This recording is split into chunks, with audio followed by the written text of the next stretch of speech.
Profiti v Sloveniji blazno hitro rastejo. Leta 2014 jih je bilo 887 milijonov, leta 2018 že skoraj 5-krat več, 4,2 milijarde. V plačah takega gibanja nismo zaznali.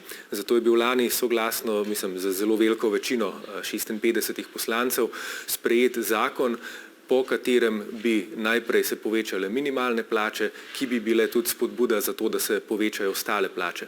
Kar gospodarska zbornica počne, je pa uči svoje člane, kako že v prvem koraku, se pravi povečanju minimalnih plač, pač se temu izogniti in to z izkrivljanjem zakonodaje. Izračun, kot ste ga prikazali, je resničen.